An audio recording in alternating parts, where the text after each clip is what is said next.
Hi everyone, Petrik here. So it's the final day of the month of May, so it is time to talk about all the books that I want to read in the month of June.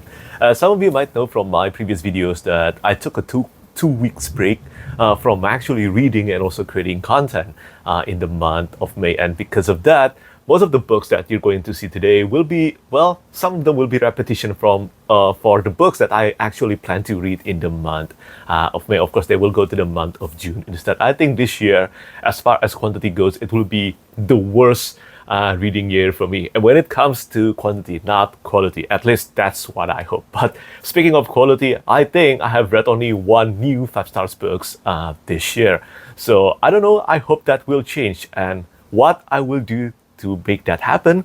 Well, let's start by reading one of my most anticipated books in the month of June, and it is All That We See or Seem by Ken Liu. Thank you so much to Saga Press for sending me a copy of this one. This is the newest upcoming book by Ken Liu. I think it's slated to be released in the month of, is it September or October? So yeah, not too long from now. That's about 4 or 5 months. And yet, I'm a big fan of Ken Liu's books. I think many of you know that The Dandelion Dynasty by Ken Liu is one of my top favorite epic fantasy series of all time. It is among the top 5 at the very least. And I also love The Paper Menagerie and his collection of short stories. But this time, All That We See or Seem will be a sci-fi thriller. The title of the series is called Julia Z. So yeah, this one is a beginning of a new series by Ken Liu, and I'm excited to be reading this one. Hopefully, this will be a 5-star books, a new 5-star books. But if not, well, I'm preparing for what I consider to be almost an absolute guarantee will be a 5-star books, and that is to read, well, The Strength of the Few. Well, to be honest, I'm not reading this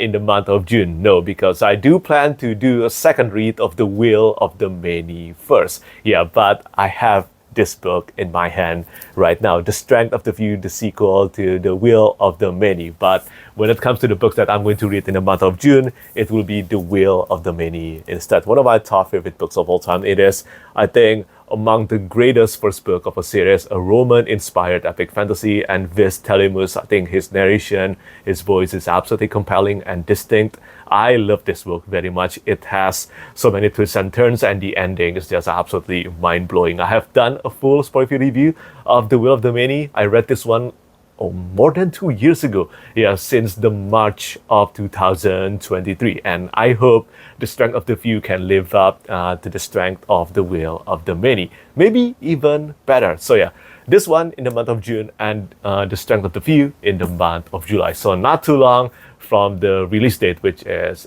in the month of November 2025.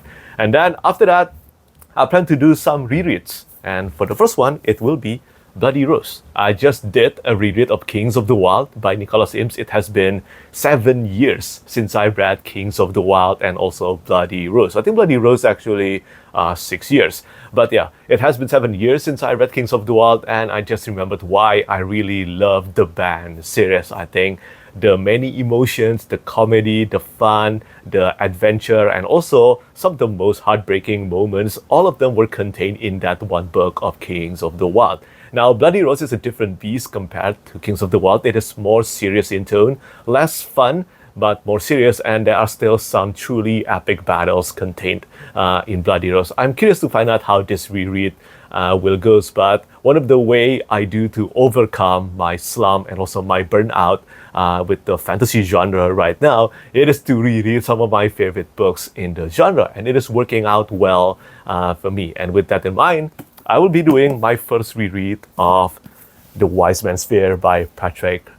So yeah, when it comes to the Kingkiller Chronicle, I always have better experience when I'm rereading his books, not doing the first read, which I always enjoy. I remember giving this one, I think, a 4.5 out of 5 stars on my first read, not a 5 stars, because I did think The Name of the Wind is actually a superior book compared to The Wise Man's Fear.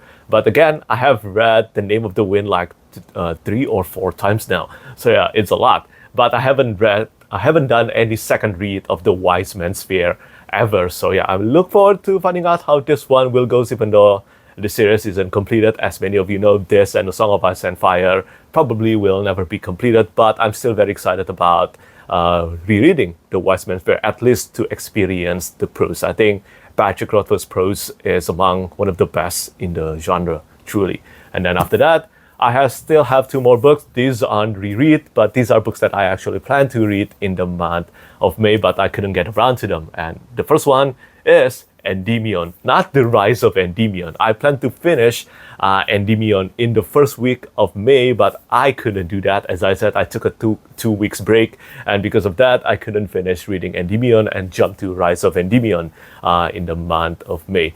But, well, I have read, I think, about 50%, I think, of Endymion, and I'm enjoying my time with it. It is very different compared to the first 2 books in the Hyperion Cantos, but it is still a must to actually read the first 2 books in the Hyperion Cantos before diving into Endymion, because it is still technically a sequel to the Fall of Hyperion. So it is still a must to actually read those 2 books first. But yeah, Endymion, I think so far it is still great. I don't know whether this will actually top Hyperion and the Fall of Hyperion or not. So far, it doesn't look like it will, but we'll see. I still have about 50% to find out. And finally, the last 2 books that I want to read. This is, of course, to finish the Murderbot Diary series by Martha Wells, and that is Fugitive Telemetry and also System Collapse. I have finished reading Network Effect. That's definitely my favorite title, my favorite book in the Murderbot Diary series. I will talk about that more in my wrap-up video, but I don't know how Fugitive Telemetry and System Collapse will go for me. And so far, I think I feel a bit good. I like all the novellas. Okay, I gave all of them consistently 3.5 out of 5 stars, but Network Effect is the only book that managed to go beyond that. I don't know whether Fugitive Telemetry and System Collapse will be among the quality of Network Effect, or maybe the first 4 novellas in the Murderbot Diaries. I hope it will be just like Network Effect. I had such a great time reading that one. I wouldn't consider it one of my favorite sci-fi novel yet, but it was a great fun. So yeah, those are all the books that I plan to read in the month of June. Again, I always say plan because now it's just really hard for me to decide whether I can stick to my monthly TBR or not. So these are maybe monthly MBR, maybe to be read, maybe. But yeah, those are my reading plans for the month of June. Do let me know what you think about the books that I plan to read next month. And of course, tell me, what books do you plan to read in the month of June? Can't believe that we are almost halfway through the year, and I can only say thank you so much to all of you who have actually still supported me, even though I'm feeling super weird and also burnt out by creating content. But thankfully, I'm starting to overcome that this month. Hopefully, it will go over really soon, and many great books will be read, hopefully. So yeah, that's pretty much it from me today. As always, thank you so much for watching, and thank you for your support. Bye bye. Lastly, I want to say thank you so much once again to all my patrons who keep on supporting me.